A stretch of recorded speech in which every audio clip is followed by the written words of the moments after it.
তাহলে এখন আমরা সমাধান করব বরিশাল বোর্ড 2024 সৃজনশীল। চলো প্রশ্নটা আমরা পড়ে নিই। একটি স্লাইড ক্যালিপার্সের প্রধান স্কেলের ক্ষুদ্রতম এক ঘরের মান 1 মিলিমিটার, এটা অলওয়েজ কনস্ট্যান্ট থাকে, এবং প্রধান স্কেলে 19 ঘর ভার্নিয়ার স্কেলের 20 ঘরের সমান। উক্ত স্কেলের দ্বারা বর্গাকার একটি বস্তু দৈর্ঘ্য পরিমাপ করে মান পেয়েছ 1.875 সেন্টিমিটার।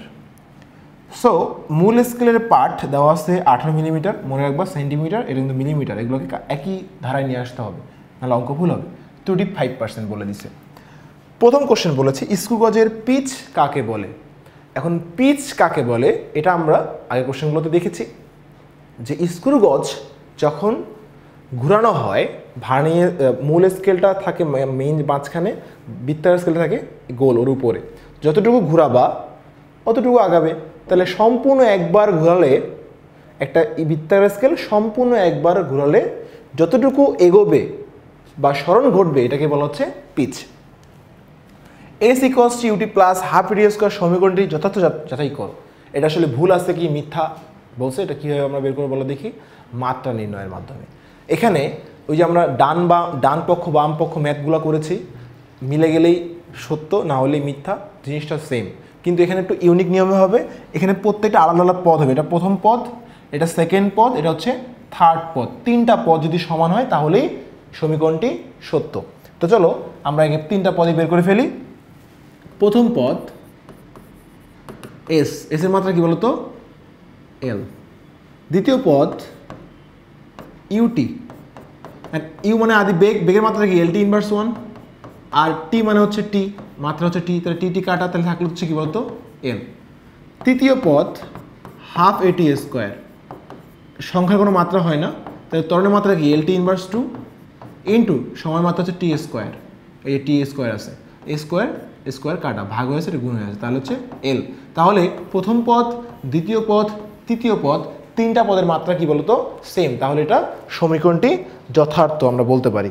থার্ড কোশ্চেনে কি বলছে খেয়াল করো, এখানে বস্তুটির ভার্নিয়ার সমাপতন নির্ণয় করো। যন্ত্রটি ভার্নিয়ার সমাপতন, তো মানগুলো কী কী দেওয়া আছে, মানগুলো দেওয়া আছে, ভার্নিয়ার সমাপতন বের করতে হবে, অর্থাৎ আমাদের মান দেওয়া আছে, দৈর্ঘ্য দেওয়া আছে বস্তুর, তারপরে হচ্ছে প্রধান স্কেল পার্ট দেওয়া আছে 18।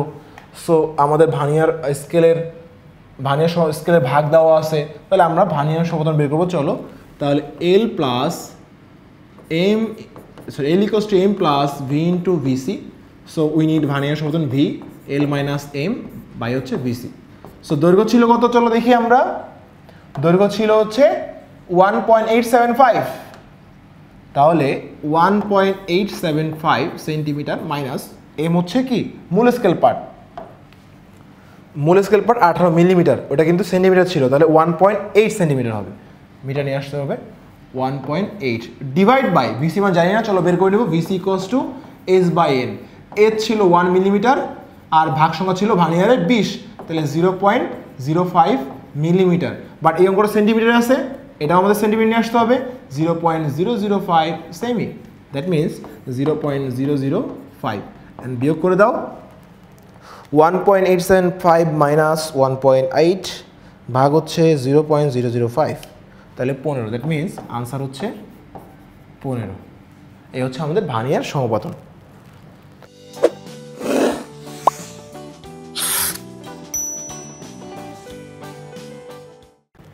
লেটস গো থার্ড, আমরা থার্ড ম্যাটে যাই। চলো কি বলছে, ফোর্থ ঘ নম্বরে যাব।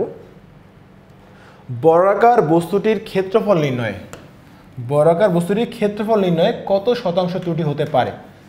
ক্ষেত্রফল নির্ণয় ত্রুটি বের করতে হবে আমাদের। দৈর্ঘ্য পরিমাপে ত্রুটি দেওয়া আছে 5%, কার দৈর্ঘ্য 1.875 এর 5%, তাহলে আগের অঙ্কটার মতো সেম। চলো 1.875, দ্যাট মিনস দৈর্ঘ্য 1.875, ঘ নম্বর এটা আমাদের, এর 5% ত্রুটি, তাহলে 1.875 ইন্টু 5/100, এটা হচ্ছে আমাদের ক্যালকুলেশন। তাহলে 1.875 ইন্টু 5/100, তাহলে মান আসবে হচ্ছে আমাদের 0.09375। তাহলে ত্রুটি দাঁড়াচ্ছে কি বলে দেখি, আমাদের দাঁড়াচ্ছে ত্রুটি হবে হচ্ছে 1.875 প্লাস মাইনাস 0.09375 5, এটা হচ্ছে আমাদের ত্রুটি। একবার বেশি হলে যোগ আর কম হলে কি বলতো বিয়োগ। এখন যদি আমরা বলেছে কোশ্চেনে কি বলো দেখি, বলেছে বর্গাকার দৈর্ঘ্য যা প্রস্থ চা তা ক্ষেত্রফল নির্ণয় ত্রুটি বের করতে বসে, তাহলে ক্ষেত্রফলের ত্রুটি কি হবে? ক্ষেত্রফল, তাহলে আমরা চলো পরিমাপকৃত ক্ষেত্রফল, আগের কাজ 3টা কাজ করব। পরিমাপকৃত ক্ষেত্রফল, তাহলে আমাদের মেইন যে মানটা আছে 1.875 স্কোয়ার, কারণ দৈর্ঘ্য যা প্রস্থ যা বর্গাকৃতি বস্তু, এটা 1.875 3.51515 সেন্টিমিটার স্কোয়ার। আবার দৈর্ঘ্য কম হলে ক্ষেত্রফল কম হলে কি বিয়োগ হয়ে যাবে, 1.875 মাইনাস 0.09375 স্কোয়ার। তাহলে চলো 1.875 মাইনাস 0.09375, এটাকে আমরা যদি স্কোয়ার করে দিই তাহলে হবে 3.1728 সেন্টিমিটার স্কোয়ার। এটা কিন্তু কম হলে। আর যদি বেশি হয়, দৈর্ঘ্য বেশি হলে ক্ষেত্রফল যোগ হবে এবার 875 মাইনাস 0.09375 ইকুয়ালস টু, এবার যোগ করে দাও তোমরা, তাহলে 1.875 সরি যোগ বেশি হলে যোগ হবে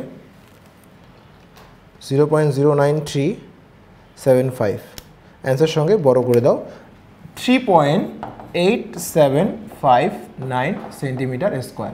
তাহলে আমরা আগের নিয়মে কাজ করেছি, একবার ক্ষেত্রফল মেইন মান সহ ক্ষেত্রফল কম হলে একবার বেশি হলে একবার, দুইটা মান পেয়ে গেছি। এখন আমরা কি করব?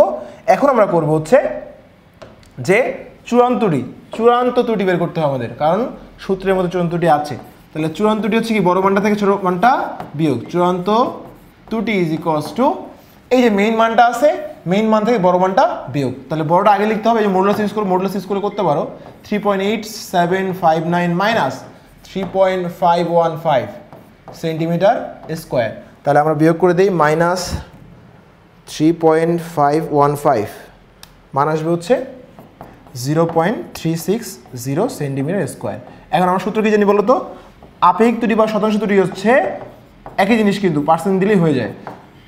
চূড়ান্ত ত্রুটি ভাগ পরিমাপকৃত মান কত পেয়েছো? ওই যে 3.515 ইন্টু 100%, আমাদের ম্যাথ কিন্তু হয়ে গেল, ভাগ 3.515 ইন্টু 100%, তাহলে 10.26% ত্রুটি রয়েছে। তাহলে দৈর্ঘ্য যদি ত্রুটি থাকে 5%, ক্ষেত্রফলে শতাংশ ত্রুটি হচ্ছে 10.26%। তাহলে আমরা কোশ্চেনে চলে যাই, চলো কি বলেছে, বর্গাকার বস্তুটির ক্ষেত্রফল নির্ণয়ে কত শতাংশ ত্রুটি রয়েছে? তাহলে 10.26% ত্রুটি রয়েছে।